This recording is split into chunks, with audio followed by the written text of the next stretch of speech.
Assalamualaikum warahmatullahi wabarakatuh. Kita berjumpa lagi dalam perkuliahan gelombang. Mudah-mudahan kita semua selalu dalam keadaan sehat walafiat. Pada kesempatan ini kita masih membahas bab 5 mengenai gelombang elektromagnetik dengan pembahasan mengenai pemantulan dan pembiasan atau hukum Snellius dan persamaan Fresnel.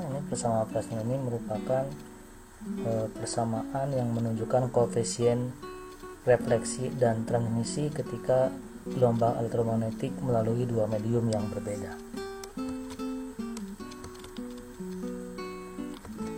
Pertama kita bahas mengenai hukum Snellius. Nah, dari gambar ini coba kita tinjau untuk kasus transverse electric atau TE. Transverse electric ini maksudnya medan listriknya tegak lurus dengan garis normal ini. Nah, supaya penggambarannya mudah, maka kita pilih tegak lurusnya itu bukan arah ke sana ya, tetapi arahnya bisa masuk atau keluar bidang gambar. Kemudian jika gelombang merambat seperti ini supaya dia mengenai bidang batas antara medium 1 dan 2, ini bidang, garis ini bidang batas, maka ada yang dipantulkan dan ada yang diteruskan. Nah, karena osilasi medan listriknya tegak lurus pada bidang gambar, ini boleh digambarkan ini dot atau cross ya. Di sini tidak harus sama dengan yang gelombang E1-nya. E2-nya boleh dot, boleh juga cross. E3 boleh dot, boleh cross karena transverse electric. Dot dan cross itu maksudnya simbol untuk vektor keluar bidang gambar untuk dot dan cross untuk masuk bidang gambar. Nah, kalau merambatnya ke sini, maka mau tidak mau si B-nya itu medan magnetnya harus ke sana karena kita punya hubungan arah yang sudah dibahas di transverse gelombang elektromagnetik, yaitu arah K itu adalah arah E cross B. Nah, jadi atau arah B itu adalah arah K cross E gitu ya. Jadi kalau arah K-nya ke sini, E-nya masuk, maka B-nya harus ke sana, tidak boleh ke bawah sini. Jadi ini harus ditentukan sendiri gambarnya. Jadi kalau misalkan ingin menggambarnya E masuknya ini E datangnya atau E1 itu dot di sini keluar bidang gambar, maka B-nya harus ke sebelah sana karena K cross E gitu ya. K cross E hasilnya B. Kalau ini K E-nya masuk, jadi K cross E, B-nya mau tidak mau ke sana. Begitu juga dengan yang E2 dan E3, maka B2-nya harus ke sana karena gelombang pantul kan kita sudah tahu arahnya ke sana. Sementara E-nya kita pilih masuk. Kalau kita pilih E-nya keluar bidang gambar, maka si B-nya harus miring ke bawah ke sini. Begitu pula dengan yang E3. Jadi ini harus menggambarkannya harus memperhatikan hubungan arah antara E, B, dan K. Persamaan medan magnet bisa kita tuliskan seperti ini. Itu B1 itu untuk gelombang datang, itu B01 cos K1.R min omega T, atau dalam notasi kompleks eksponensial kompleks, jadi B0 1E pangkat min K1.R min omega T. Begitu juga dengan B2 yaitu gelombang pantul, medan magnet untuk gelombang pantul dan medan magnet untuk gelombang yang dibiaskan. Nah, jadi arahnya K itu menunjukkan arah rambat. Sehingga K1 ini bisa kita nyatakan dalam vektor dengan cara memproyeksikannya ke sumbu X dan ke sumbu Y ke sini ya, ke sumbu Y. Berarti K1 adalah kalau di sini misalkan sudutnya alfa 1, nah, berarti K1 sama dengan ini, nah, ya, K K1 sin alfa 1, karena kalau kita buat segitiga begini berarti yang ke arah sumbu X ya, itu K1 sin alfa 1 arah I, ini vektor satuan, ditambah K1 kali cos alfa. Nah, tapi arahnya ke bawah ya, jadi K1 cos alfa arah min J, sehingga K1 bisa dinyatakan sebagai K1 I sin alfa 1 dikurangi K1 J cos alfa 1. Lalu bagaimana dengan K2? Nah, K2 proyeksikan ke sumbu X, berarti ini ke kanan, proyeksikan ke sumbu Y ke atas, berarti K2 sama dengan K2 sin alfa 2 dalam arah I, karena tadi ke arahnya ke kanan, ditambah K2 cos alfa 2 dalam arah J, arahnya ke atas. Lalu bagaimana dengan K3? Nah, K3 ini arahnya kalau diproyeksikan kanan, proyeksikan sumbu X-nya ke kanan, proyeksikan ke sumbu Y-nya ke bawah, berarti ada min J-nya di situ, sehingga bisa ditulis K3 sama dengan sin K3 sama dengan K3 sin A3 dalam arah ke kanan, berarti arah I, ditambah K3 cos alfa 3 dalam arah ke bawah atau arah min J. Nah, kalau kita substitusikan ke sini K1, K2 dan K3 nya dari sini, kemudian R itu adalah XI plus YJ plus ZK ya. Sehingga dari persamaan 1 dan 2 tadi dari B, ini B1, K1 nya dimasukkan yang tadi ya, karena kan B1 ininya K1, ininya X I ditambah YJ gitu ya, tambah ZK, maka kalau didotkan hasilnya seperti ini. Dengan demikian, dengan cara yang sama B2 dengan memasukkan K2 ya. Tadi K2 itu K2 sin alfa 2I ditambah K2 cos alfa 2 J didotkan dengan XI plus YJ plus ZK. Nah, jadi hasilnya untuk hasil dot K2 dot R nya hasilnya seperti ini. Ini K1 dot R. Dan untuk B3 maka K3 dot R nya hasilnya ini.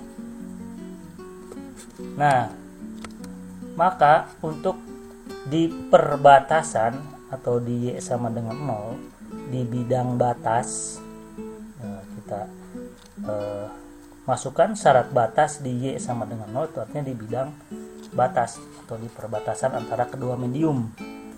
Maka kita bisa pilih Y-nya sama dengan 0 tadi, sehingga B1X min B2X sama dengan B3X. Tadi B1 arahnya miring kanan atas, B2 arahnya kemana tadi? B2 itu digambar, dilihat di gambar yang tadi.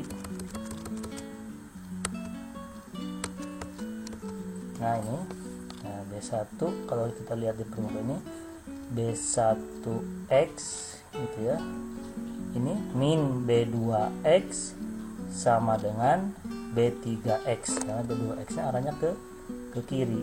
Nah gitu, sehingga diperoleh ini ya, di perbatasan B1X min B2X sama dengan B3X, karena harus sama di medium 1 sama dengan di medium 2 untuk di perbatasan. Nah, B1X itu adalah B1 cos alfa 1 dan B2X adalah B2 cos alfa 2. Sedangkan B3X adalah B3 cos alfa 3.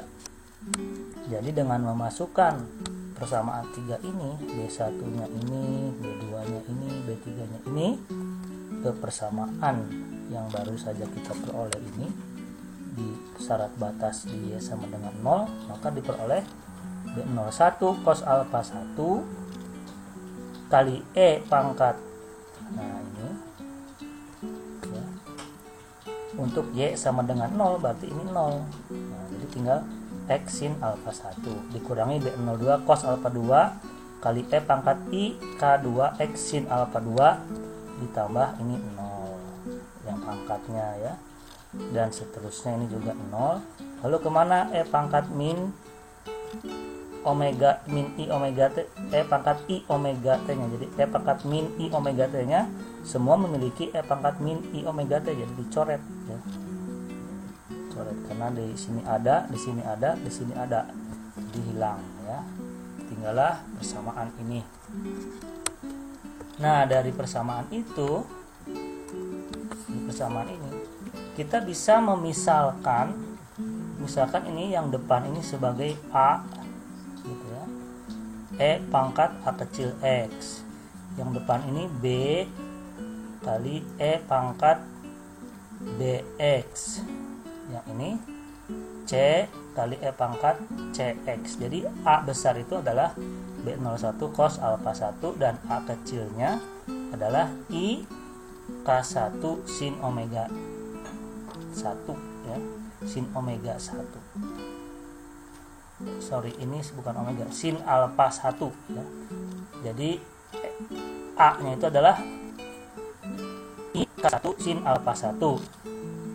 B besar ini B02 cos alfa 2 dan B kecilnya I K2 sin alfa 2. Begitu pula dengan yang C nya ya.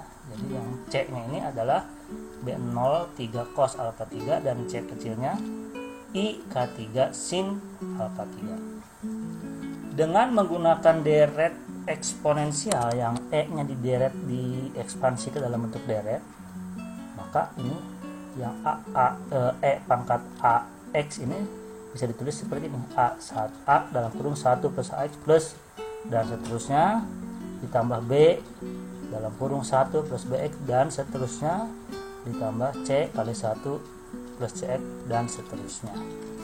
Nah dari sini maka untuk suku pertama kita peroleh A plus B itu sama dengan C ya, suku yang pertama.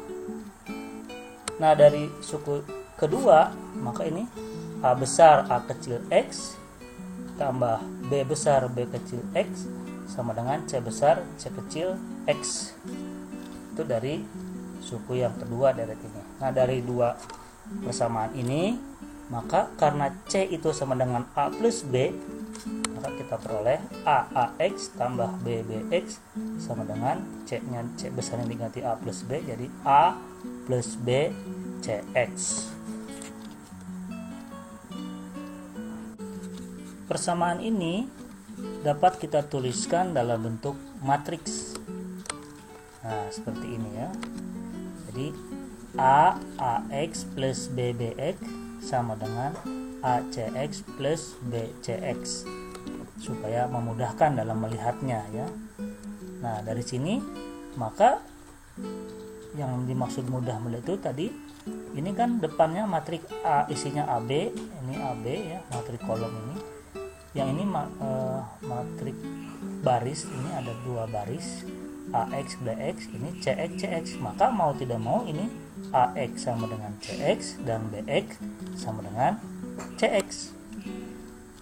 Artinya A sama dengan C dan B juga sama dengan C. Nah, dengan kata lain ini A sama dengan B sama dengan C. Kalau kita masukkan A itu tadi apa? A itu adalah K1 sin alfa 1 dan B itu adalah K2 sin alfa 2. K1 itu perlambatan gelombang pada medium 1. K2 juga adalah gelombang pantul, berarti pada medium 1 juga. Sehingga K1 itu sama dengan K2 karena pada medium yang sama. Sehingga kita peroleh sin alfa 1 sama dengan sin alfa 2 ya, seperti ini. Nah, karena sin alfa 1 sama dengan sin alfa 2, maka alfa 1 sama dengan alfa 2. Nah, ini simbolnya agak mirip, ini alfa, ini A. Jadi alfa 1 sama dengan alfa 2. Kemudian artinya ini sudut sinar datang sama dengan sudut sinar pantul. Nah, kemudian dari A sama dengan C, ini A sama dengan C, berarti K1 sin alfa 1 sama dengan K3 sin alfa 3, di mana K1-nya adalah K pada medium 1 dan K3-nya adalah K pada medium 2. Nah, K3 itu gelombang yang dibiaskan. Berarti kita peroleh dari sini. Nah, karena K itu adalah omega per V dan N itu adalah sama dengan C per V, sehingga kita bisa tuliskan V sama dengan C per N, atau K sama dengan omega per C per N, sama dengan omega N per C. Jadi K sebanding dengan N, ya, sehingga persamaan yang tadi kita bisa tuliskan dalam bentuk N, ya. Tadi kan K1 sin alfa 1, kalau masukkan K1 nya ini berarti omega per C per N1 sama dengan ini, N2 nya dimasukkan, K2 nya dimasukkan, omega per V2 per N atau omega per C per N2, maka masuk N2 nya ke atas, omega per C nya coret kiri kanan, ada luas kiri luas kanan, jadi seperti ini. Ini adalah hukum Snellius untuk pembiasan. Kalau yang tadi alfa 1 sama dengan alfa 2, hukum Snellius untuk pemantulan. Jadi